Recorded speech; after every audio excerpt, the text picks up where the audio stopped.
భక్తి 360కి స్వాగతం.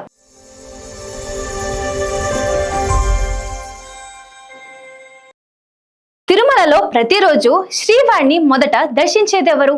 కోట్లాది భక్తులకు తెలియని దివ్య రహస్యం. తిరుమల కలియుగ వైకుంఠం, భూలోకంలో ప్రత్యక్ష దైవంగా కొలువే ఉన్న శ్రీ వెంకటేశ్వర స్వామి ఆలయం. ప్రపంచ నలుమూలల నుంచి ప్రతిరోజు లక్షలాది మంది భక్తులు ఒక్క క్షణమైన స్వామివారిని దర్శించుకోవాలని, ఆయన కటాక్షం పొందాలని ఎన్నో గంటల పాటు వేచి ఉంటారు.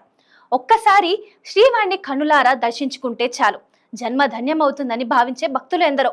అయితే ఈ రోజు మనం తెలుసుకోబోయే విషయం చాలా మందికి తెలియని ఒక దివ్యమైన సంప్రదాయం. ప్రతిరోజు ఆలయం తెరుచుకున్న వెంటనే శ్రీ వెంకటేశ్వర స్వామిని అందరికంటే ముందుగా దర్శించుకునేది ఒక వ్యక్తి ఉంటారు. ఆయన ఏ రాజకీయ నాయకుడు కాదు, ఏ సినీ ప్రముఖుడు కాదు, ఏ కోటీశ్వరుడు కూడా కాదు. అసలు ఆయనకు ప్రత్యేక విఐపి పాస్ కూడా అవసరం లేదు. ఎందుకంటే ఈ గౌరవాన్ని స్వయంగా శ్రీవారే ప్రసాదించారని విశ్వసిస్తారు. ఆ అదృష్టవంతుడు ఎవరు? ఎందుకు ఆయన కుటుంబానికి ఈ గౌరవం లభించింది? ఆ అదృష్టవంతుడు ఎవడు? ఎందుకు ఆయన కుటుంబానికి ఈ గౌరవం లభించింది? ఆ విశేషం వెనుక ఉన్న పురాణ కథ ఏమిటి? ఈ రోజు ఈ దివ్య రహస్యాన్ని భక్తిభావంతో తెలుసుకుందాం. తిరుమలలో ప్రతిరోజు బ్రహ్మ ముహూర్తంలో ఆలయ కార్యక్రమాలు ప్రారంభమవుతాయి. అప్పటికే ఆలయంలోని అర్చకులు, జిఎల్ స్వాములు, ఆలయ అధికారులు తమ తమ సేవలకు సిద్ధంగా ఉంటారు. సుప్రభాత సేవ ప్రారంభించే ముందు బంగారు వాకిలి వద్ద అందరూ వేచి ఉంటారు. కానీ అక్కడ ఒక విశేషం జరుగుతుంది. అందరూ సిద్ధంగా ఉన్నప్పటికీ ఒక వ్యక్తి వచ్చే వరకు బంగారు వాకిలి తలుపులు తెరవరు. ఆ వ్యక్తి ఆలయానికి చేరుకున్న తర్వాతే తలుపులు తెరుచుకుంటాయి. ఆయనే సన్నిధి గొల్ల.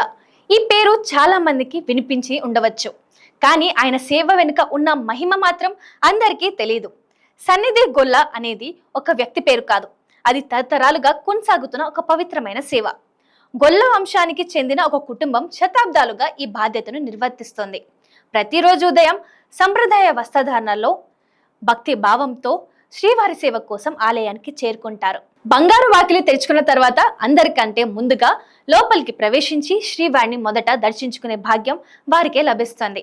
ఆ తర్వాత మాత్రమే అర్చకులు లోపలికి వెళ్లి సుప్రభాత సేవ ప్రారంభిస్తారు. ఇది నిన్న మొన్నట సాంప్రదాయం కాదు, వేల ఏళ్లుగా కొనసాగుతున్న పవిత్రమైన ఆచారం. అయితే ఈ సేవ ఎందుకు కేవలం ఆ కుటుంబానికే దక్కింది? దీనికి సంబంధించిన ఒక అందమైన పురాణ గాథ ఉంది.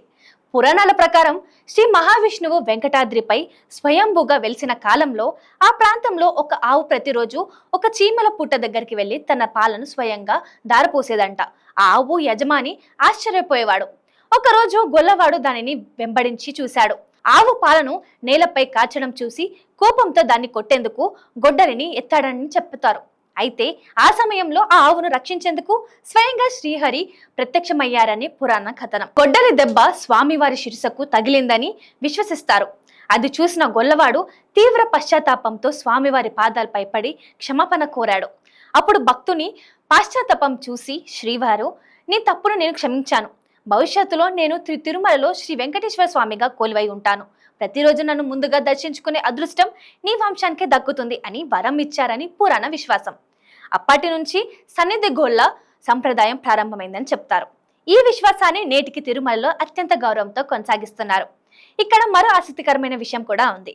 సన్నిధి గొల్లకు కేవలం మొదటి దర్శనం మాత్రమే కాదు, రాత్రి ఆలయ సేవలను పూర్తయ్యాక ఏకాంత సేవ అనంతరం చివరిసారిగా కూడా శ్రీవారిని దర్శించుకునే అవకాశం అదే కుటుంబానికి లభిస్తుంది. అంటే రోజు ప్రారంభంలో మొదటి దర్శనం, రోజు ముగింపులో చివరి దర్శనం, ఈ రెండు మహాభాగ్యులు ఒకే కుటుంబానికి లభించడం నిజంగా అపూర్వమైన దైవ అనుగ్రహం. ఈ సేవను వారు ఉద్యోగంగా భావించారు. ఇది తమ పూర్వీకుల నుంచి వచ్చిన దైవ బాధ్యతగా, స్వామివారి సేవగా భావిస్తారు. తరతరాలుగా ఎంతో నిష్ఠతతో ఈ సాంప్రదాయాన్ని కొనసాగిస్తున్నారు. తిరుమలలో జరిగే ప్రతి సేవ వెనుక ఒక ఆధ్యాత్మికత ఉంటుంది. సుప్రభాత సేవ, తోమాల సేవ, అర్చన, నైవేద్యం, ఏకాంత సేవ, ప్రతి సేవకు శాస్త్రపరమైన ప్రాముఖ్యతతో పాటు గొప్ప చరిత్ర కూడా ఉంది. ఈ సాంప్రదాయాలే తిరుమల ఆలయ వైభవాన్ని ప్రపంచానికి చాటి చెప్తున్నాయి. భక్తులకు ఈ విశేషం ఒక గొప్ప సందేశాన్ని కూడా ఇస్తుంది. భగవంతుని దృష్టిలో హోదాలు, సంపదలు, అధికారులు ముఖ్యం కావు. భక్తి, వినయం, సేవాభావమే ముఖ్యమైనవి. అందుకే ఒక సాధారణ గొల్ల కుటుంబానికి ఈ అపూర్వమైన గౌరవం దక్కిందని భక్తులు విశ్వసిస్తారు. తిరుమల మహిమను ఎంత తెలుసుకున్నా ఇంకా తెలుసుకోవాలని పెంచే విశేషాలు ఎన్నో ఉన్నాయి. ప్రతి సాంప్రదాయం వెనుక ఒక చరిత్ర, ప్రతి ఆచారం వెనుక ఒక ఆధ్యాత్మిక సందేశం, ప్రతి సేవ వెనుక ఒక దైవ అనుగ్రహం దాగి ఉంది. స్వామివారిని నిజమైన భక్తితో ప్రార్థిస్తూ ఆయన నామస్మరణను జీవితంలో భాగం చేసుకుంటే ఆ దివ్య కటాక్షం తప్పకుండా లభిస్తుందని పెద్దలు చెప్తారు. శ్రీ వెంకటేశ్వర స్వామి వారి కృప మీ కుటుంబంపై ఎల్లప్పుడూ ఉండాలని మనస్ఫూర్తిగా కోరుకుంటూ, ఈ వీడియో మీకు నచ్చినట్లయితే లైక్ చేయండి, భక్తులకు షేర్ చేయండి. ఇలాంటి మరిన్ని దైవ విశేషాల కోసం మా భక్తి 360 ఛానల్ తప్పకుండా సబ్స్క్రైబ్ చేసుకోండి.